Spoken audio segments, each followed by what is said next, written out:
Hello boys and girls, I've got to try and preview this weekend's game against Chelsea. I've got to try and be neutral and I've got to try and be positive.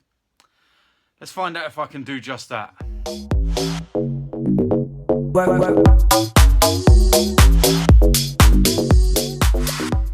So as I said, it's the massive game this weekend. It's Chelsea versus Arsenal at Stamford Bridge. I was kind of confident going into this game until we played on Tuesday night, when we absolutely fell apart against Watford. What the fuck was that all about? Seriously, I'm getting sick and tired of the same bullshit performances every single season. The same abject bullshit displays. We bottled it. So as I said, I'm going to try and go into this one positively. Don't know how I'm going to do that with the mood that I'm in, but let's try. So what can we expect from Chelsea this weekend? Well, they're top of the league. They played 23 games, they've won 18, they've drawn 2, they've lost 3. Now, I know one of them games they've lost was against us, a 3-0 victory, one of the first times and only times we've actually played well this season. We tore them apart, but since then they've changed their formation, they've gone to 3 at the back and they're blowing teams away.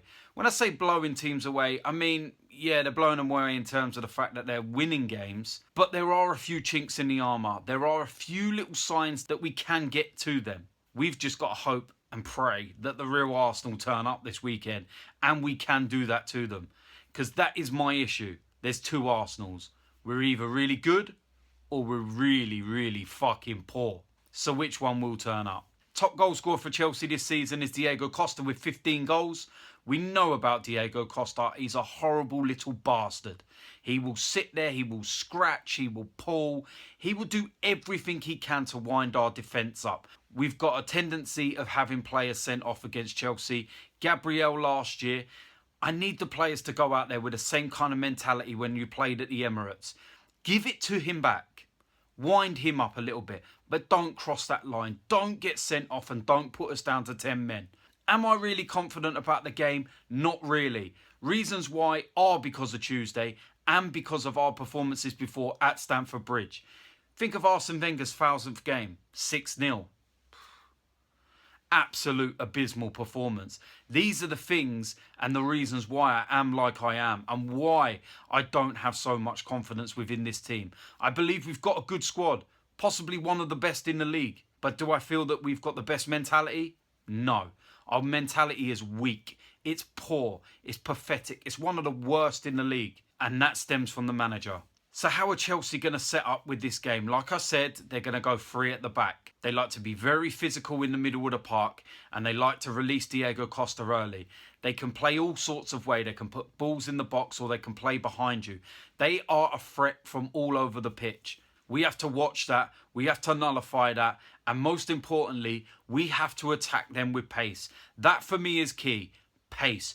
Do not start with Olivier Giroud up front. Seriously, Arsene, don't even fucking think about it. In my opinion, we attack Chelsea with pace, down the wings, through the middle. I think we can open them up. I watched the highlights of their game against Liverpool the other night, and they weren't that great. They could have won it. They missed a penalty as well, remember that. But Liverpool dominated large parts of that game.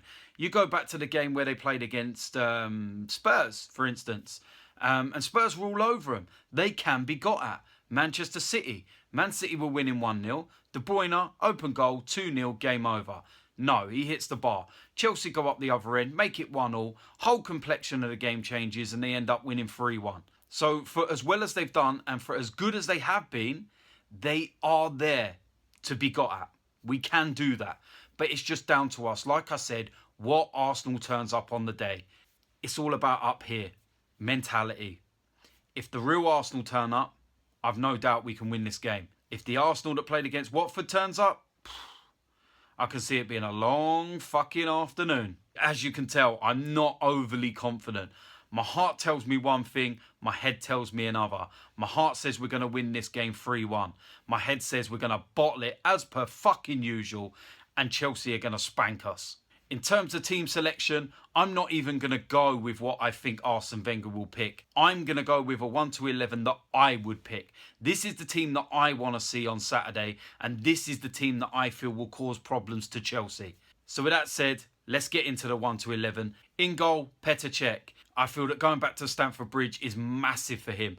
So you never know, he could pull off one of those performances. Right back, Hector Bellerin. Do not know why this guy never started against Watford. Absolutely baffling decision not to start him against Watford. Simple as that. He's got to be in the team. We can cause them problems with his pace. Hector Bellerin goes back in right back. Left back, Nacho Monreal's been poor for me, so I'm going to go with Kieran Gibbs. Again, pace.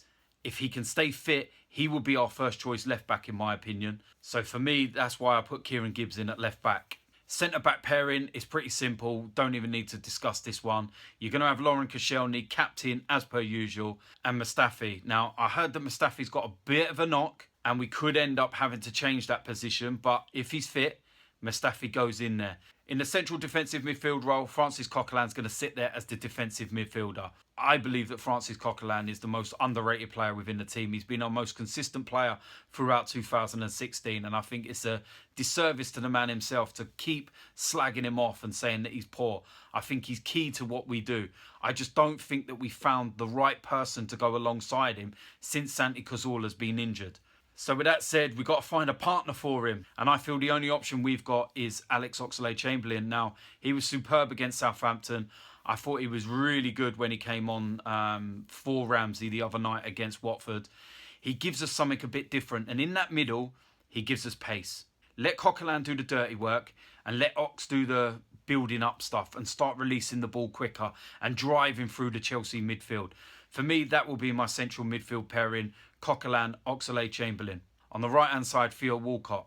Again, I don't understand why he didn't start against Watford. Hat-trick the game before, then he goes to the bench. Just don't get it, Arsene, seriously. For me, Walcott will cause Chelsea a lot of problems. He has done in many games in the past.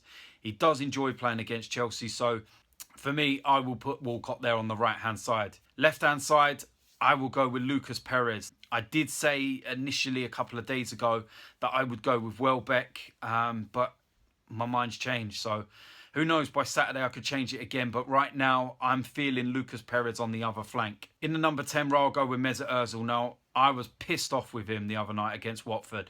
Again, just nothing. Just not grabbing the game by the scruff of the neck. Just not standing up to the challenge. This is a huge game. And we all know that you've gone missing in big games before. So this is your chance right now. Go and grab the game by the scruff of the neck. Make people stand up and take notice for the right reasons. Now, as for my striker, I'm going Alexis Sanchez. As I said, not for me, Olivier Giroud. He's been scoring goals. That's what's kind of kept him within the team. But I feel that it takes something away from our game. I think it takes away from the intensity that we have when we have pace up front. Alexis Sanchez, the guy looks pissed off lately. He really does. And I don't blame him, to be quite honest. You look at some of the performances and he must be sitting there thinking, what the fuck is going on? For me, it could be the battle of the strikers. Costa versus Sanchez. So we've got to play him up front. And with those players that I've got in and around him, I feel that we could be a massive threat. Oxlade-Chamberlain sitting in that middle gives pace and power. The left and right hand flanks, from the fullbacks to the wingers, it's just pace and power. I feel that with Chelsea playing three at the back, we can really get at them with this pace. Please do not put Olivier Giroud up front. Do not put Nacho Monreal at left back. Do not put Gabriel at right back. Learn your lesson. It's not hard. You're getting paid $8.9 million a year. Make the right decisions, man. Stop letting us down. So, anyway, as you can see, this preview is a little bit different from my usual ones. I'm not overly confident, but I am going in with a positive mindset that we will win this game. I've called a 3-1 victory, but again, that's my heart that's telling me that. My head says that Chelsea are going to probably spank us. But let's see what happens. If we win this game, we go 6 points behind. Some people will say the title race is wide open. A defeat is not an option. Let's hope these players actually realise it. Let's hope these players actually put a performance in this weekend. And let's hope they do the fans proud. Anyway, there we go. That's my preview. That's my 1 to 11.